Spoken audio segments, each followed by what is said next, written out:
भगवान नहीं हो सकते हैं। बोले क्यों? क्योंकि एक समय की बात है,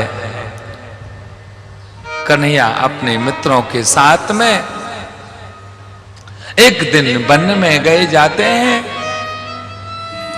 और वन में गए और वन में जाने के बाद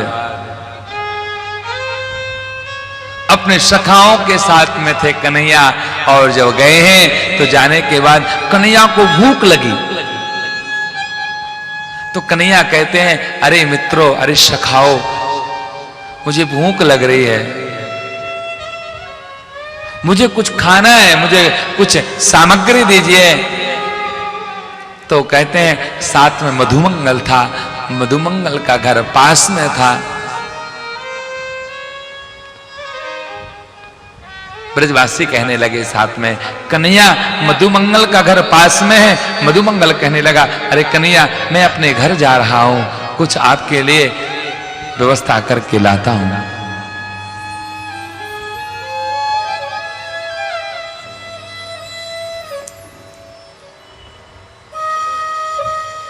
और मधुमंगल घर में गया। आज मधुमंगल बहुत प्रसन्न है, इसलिए प्रसन्न है कि आज यह दास की इच्छा पूर्ण होने वाली है। आज इस दास के घर का कुछ ये ठाकुर या कन्हैया भोग लगाएगा।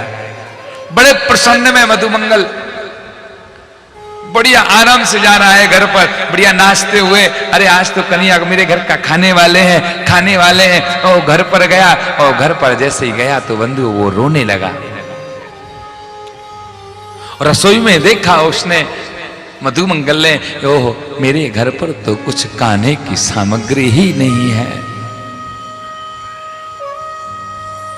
ना तो आता है कि मैं रोटी बना लूं, चपाती बना लूं, माखन भी नहीं है, निसरी भी नहीं है, कुछ नहीं है मेरे घर। मधुमंगल रोने लगा कि हे भगवान, मुझे इतना गरीब क्यों बनाया है कि आज मेरे घर पर मेरे ठाकुर को भोग लगाने के लिए भी कुछ नहीं है। और रोते हुए मधुमंगल की नजर 3 दिन पहले की बनी हुई कड़ी रखी हुई थे। और मधुमंगल ने सोचा कि चलो कुछ नहीं है, कड़ी लेकर के जाता हूं मैं।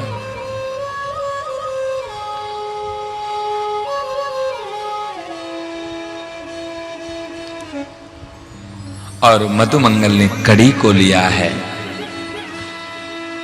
और लेने के बाद में जा रहा है, विचारता है, आज मैं भगवान को 3 दिन की बासी कड़ी खिलाऊंगा, ये तो ठीक नहीं है। हे भगवान, मुझे इससे अच्छा तो मुझे अभी मृत्यु आ जाए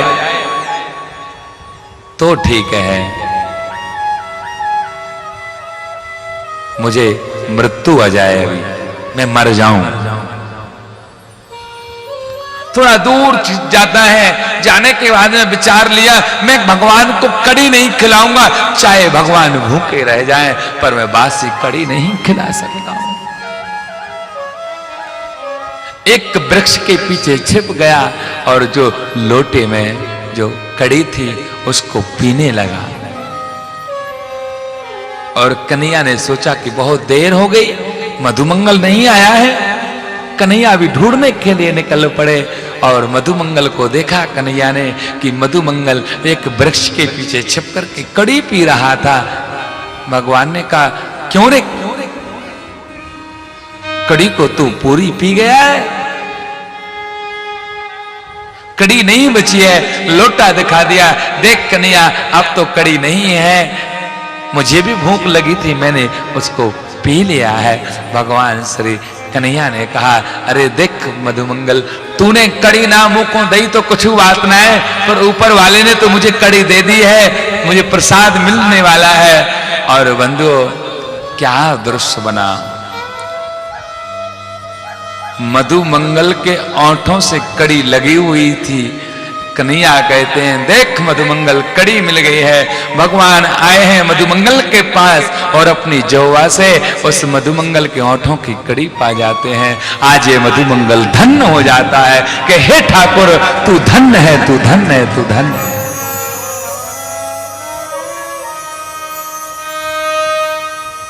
और मधुमंगल कहने लगा, भगवान आप इतना प्रेम करते हो ब्रजवासियों से। बंधुओं, आज भी श्रीधाम वृंदावन में श्री कृष्ण भगवान साक्षात दिखते हैं। एक मंदिर है, आप लोगों ने नाम सुना होगा, उसका नाम है राधा वल्लभ, बांके बिहारी के पास में है। कहते हैं राधा वल्लभ और दर्शन दुर्लभ। एक दिन की बात है, आज भी इस समय भी डेली दिन नित्य रात्रि में 7 पेड़ा रखे जाते हैं राधा वल्लभ के लिए, और कुल्हड़ में जल रखा जाता है। सुबह पेड़े फूटे हुए मिलते हैं, टुकड़े मिलते हैं, और कुल्हड़ में जल नहीं मिलता है।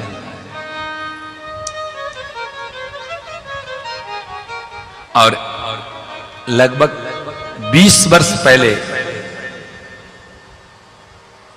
एक दिन पुजारी जी पेड़े को रखना भूल जाते हैं, और जब रखना भूल जाते हैं, रात्रि के 12 बजे राधा वल्लभ के लिए भूख लगती है, और जब भूख लगती है तो मंदिर में देखा कहीं भी पेड़े नहीं है। मंदिर के बाहर आए, निकल करके एक नेक से छोरा को राधा वल्लभ ने रूप बनाया और एक हलवाई के पास में गए। रात्रि में हलवाई मिठाई बनाता है, सुबह बेचता है, और पास में गए राधा वल्लभ, कहने लगे, भैया ओ भैया मुझे भूख लगी है, 7 पेड़े दे दो मुझे। हलवाई ने कहा, भैया पैसा दो तो पेड़े तुमको मिल जाएंगे। बालक ने कहा, भगवान ने कहा, मेरे पास में पैसे तो नहीं है, पर मुझे भूख लगी है, दे दो। अच्छा कौन हो तुम? मैं जो राधा वल्लभ मंदिर की जो पूजा करते हैं गुसाई महाराज, मैं उनका छोरा हूं। मैंने तुम्हें देखा नहीं, चलो हो गए। तो कन्हैया ने, राधा वल्लभ ने अपना सोने का एक कड़ूला उतारा और दे दिया कि लो भैया, सुबह मेरे पिताजी आएंगे और एक कड़ूला वापस कर देना, पैसा दे देंगे, बराबर हो जाएगा। कहते हैं राधा वल्लभ ने 7 पेड़े ले लिए और मंदिर में आकर के बढ़िया प्रेम से खाए हैं। सवेरे जैसे ही भगवान का श्रृंगार उतारा, स्नान कराया, और कराने के बाद में पुजारी जी ने पुनः फिर इस श्रृंगार को प्रारंभ किया करना, तो सारा श्रृंगार हो गया, लेकिन उस श्रृंगार में एक सोने का कड़ूला कम था। ट्रस्ट वाले कहने लगे कि पुजारी जी, मंदिर के अंदर तो कोई तुम्हारे सिवा जाता नहीं है, पर सोने का कड़ूला तो तुम ही ने चुराया है। पुजारी जी सारे मंदिर में ढूंढ रहे हैं, कहीं भी सोने का कड़ूला नहीं दिख रहा है। पुजारी जी परेशान है, पूरे वृंदावन में शोर हो गया, राधा वल्लभ की चोरी हो गई, और चोरी पुजारी जी ने की है। पुजारी जी बहुत परेशान थे। पुजारी जी की नजर उस प्लेट पर पड़ती है, जो प्लेट भगवान रात्रि में जिसमें पेड़े लाए थे, उस प्लेट पर लिखा हुआ था, मौजी हलवाई व्यास घेरा वृंदावन। पुजारी जी प्लेट लेकर के दौड़ते हुए उस हलवाई के पास में गए। क्यों रे हलवाई, ये तेरी प्लेट मेरे मंदिर में कैसे पहुंची? मेरे मंदिर में तो बाहर का कोई बर्तन यूज नहीं होता है, पर तेरा बर्तन मेरे मंदिर में कैसे पहुंचा? अरे पुजारी जी कहा बताए, रात्रि के 12 बजे तिहारो छोरा आयो, और छोरा आयो कहने लगा मोके कि मोको भूख लगी है, मोको 7 पेड़े दे दो, और मैंने पेड़े दे दिए, और ये सोने का कड़ूला उसने दिया था। बंधु, पुजारी की आंखों में आंसू आ गए, और आंसू आ जाते हैं। कहते हैं कि हे हलवाई, मेरे यहां तो कोई संतान नहीं है, मेरा छोरा कैसे आ सकता है? उस हलवाई से पुजारी जी कहते हैं, हे हलवाई, तूने ऐसी कौन सी मिठाई बनाई थी? मैं जीवन भर पूजा करता रहा पर ठाकुर ने मुझे दर्शन नहीं दिया, पर तूने ऐसी कौन सी मिठाई बनाई थी कि मेरे ठाकुर मंदिर को छोड़ करके तुझे दर्शन देने के लिए आ गए, तुझे दर्शन देने के लिए आ गए।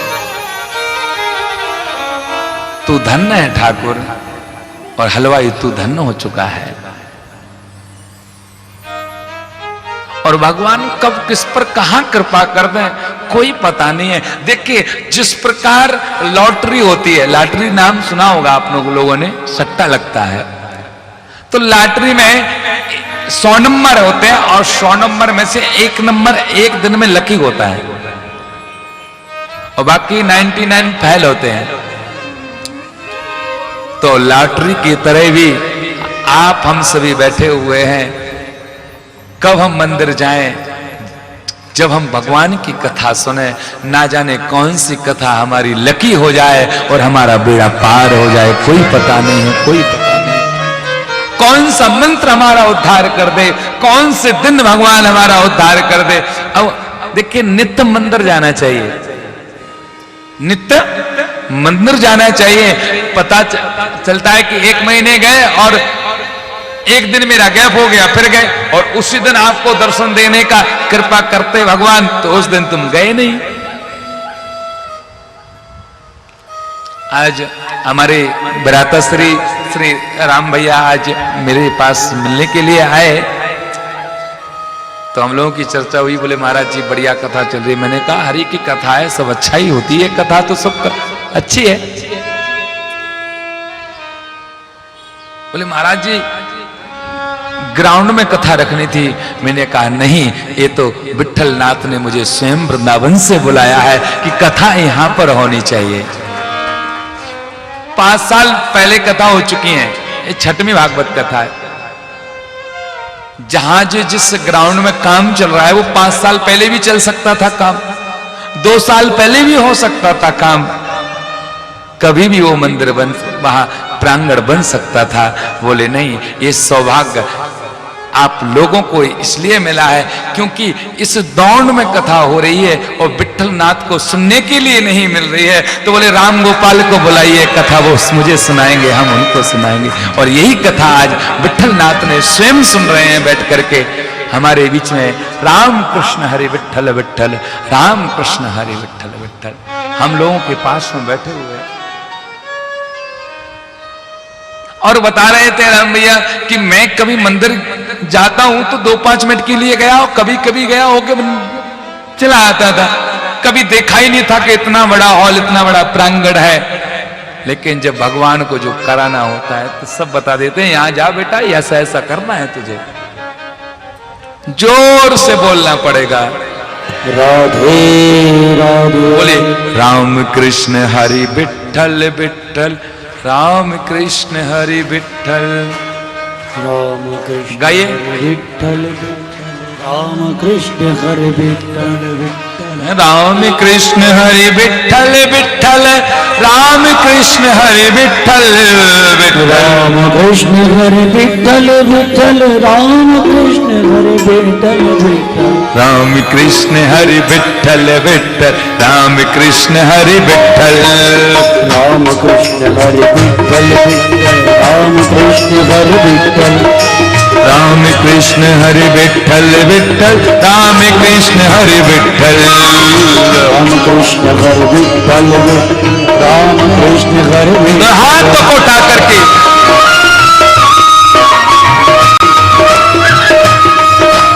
हरि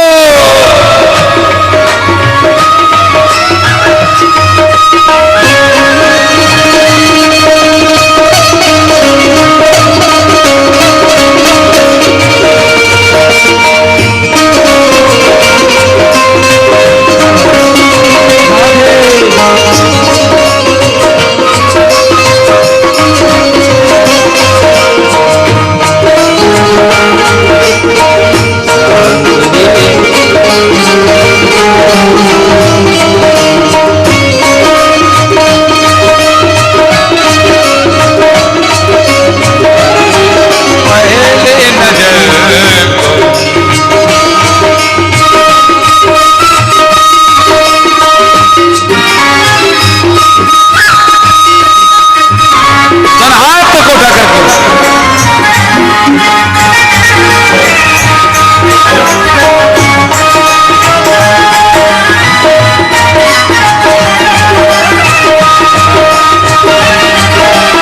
गिरधर नागर कहती मीर सूर को श्याम निभाया।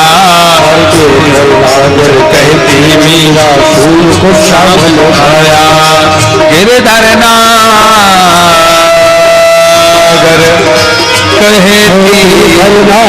कहती मीरा सूर को श्याम निभाया। सूर को श्याम निभाया। सूर को श्याम निभाया। सूर को श्याम निभाया। और तुकाराम और नाम देव ने विठल विठल गाया। और तुकाराम और नाम देव ने विठल विठल गाया।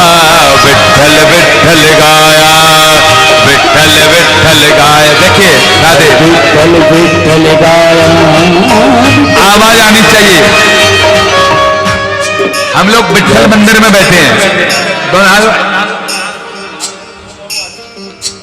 विठल विठल गा बोलना है जोर से। मैं आप लोगों को कल और परेशान करूंगा, फिर नहीं करूंगा दोबारा परेशान। विठल विठल गाया।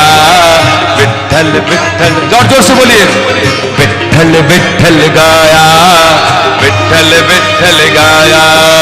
राम कृष्ण हरि विठल विठल। राम कृष्ण हरि विठल विठल। तो हाथ को उठा करके हरि बोल।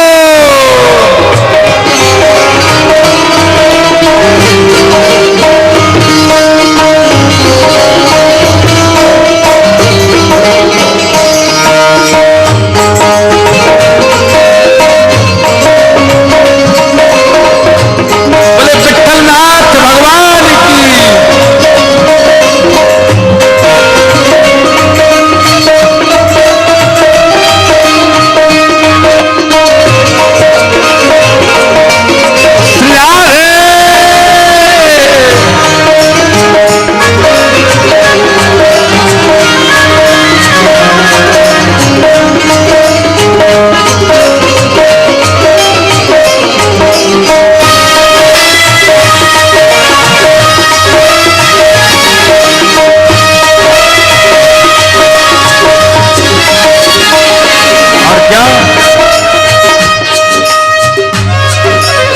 राधे।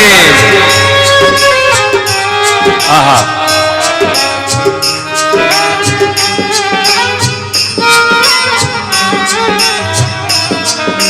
जो वृंदावन आ गया उसको कमी नहीं। जो वृंदावन आ गया उसको कमी नहीं। जो वृंदावन आ गया ओ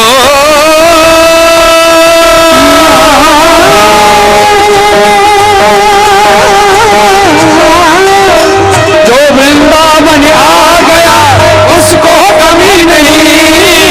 उसको कमी नहीं। नहीं है उसको कमी नहीं। नहीं है उसको कमी नहीं। और क्या किस चीज की कमी है? किस चीज की कमी है बिहारी के शहर में? बिहारी क्यों आके रो रहा है मोहन की गली में। गली में मोहन की गली में और दर्द की दवा मोहन की गली में। और दर्द की दवा मोहन की गली में। क्यों आके रो रहा है। जाओ जाओ आके रो रहा है मोहन की गली में। हर आके रो रहा है मोहन की गली में। गली में मोहन की गली में। गली मोहन की गली में। हरि बोल।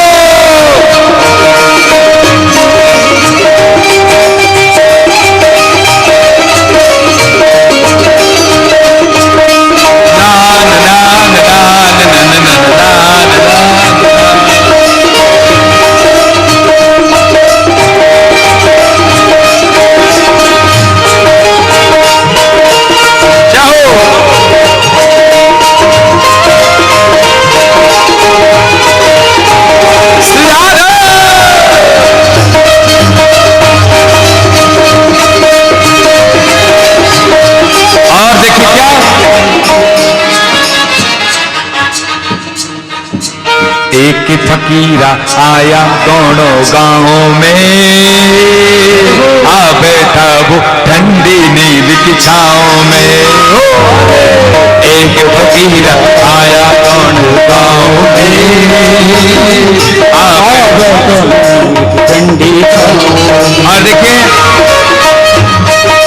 होठों पे मुस्कान छाले पाँव में, होठों पे मुस्कान। आपके इस शहर में एक फकीर आया है, मैं फकीर हूं, और आप लोग मुस्कुराइए एक मिनट। देखो मैं राधे, मैं 196 भागवत कथा ये हो रही है, 196 वाली, फिर भी प्रसन्न रहता हूं, मस्ती करता हूं भगवान के नाम में। और आप लोग छठवीं कथा कर रहे हैं, फिर भी मस्ती नहीं कर रहे हैं क्या? मस्ती पूरी हो गई? राधे राधे। जो जल में डूब गया, जो जल में डूब गया वो बोल नहीं सकता है। जिसने भगवान को समझ लिया, जिसने गुरु को समझ लिया, वो कभी ये नहीं कह सकता है कि वही कथा है, वही कथा है, वही कथा। एक फकीरा, फिर हाथ नहीं उठाओ, ऊपर हाथ। एक फकीरा आया ब्रज के गांव में, आ बैठा वो ठंडी छाँव में।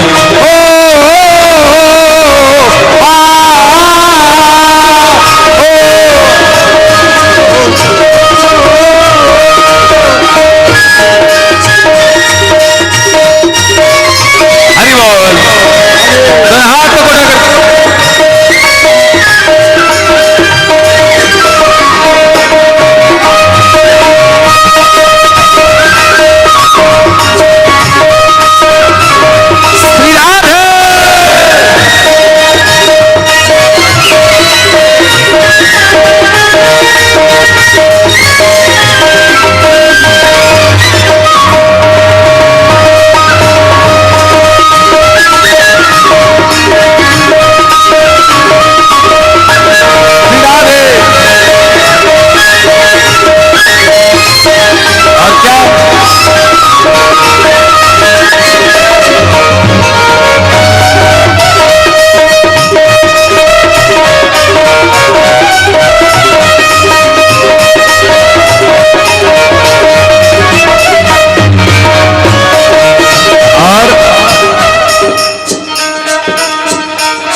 कभी अल्लाह अल्लाह बोले, कभी राम नाम गुड़ गाए, कभी अल्लाह अल्लाह बोले, कभी राम नाम गुड़ गाए।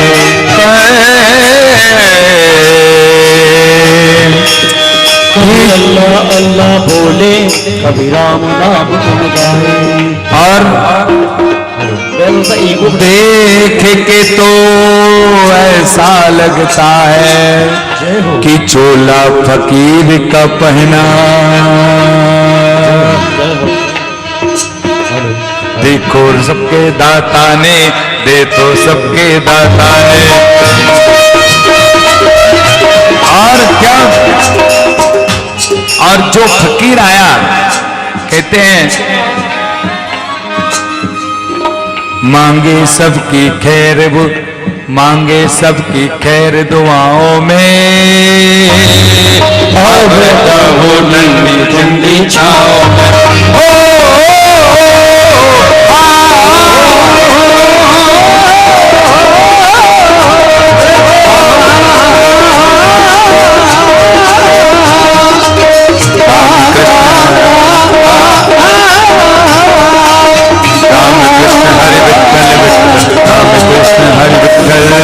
राम कृष्ण आया गाँव में, आ बैठा वो ठंडी नीली छाँव में, आ बैठा वो ठंडी नीली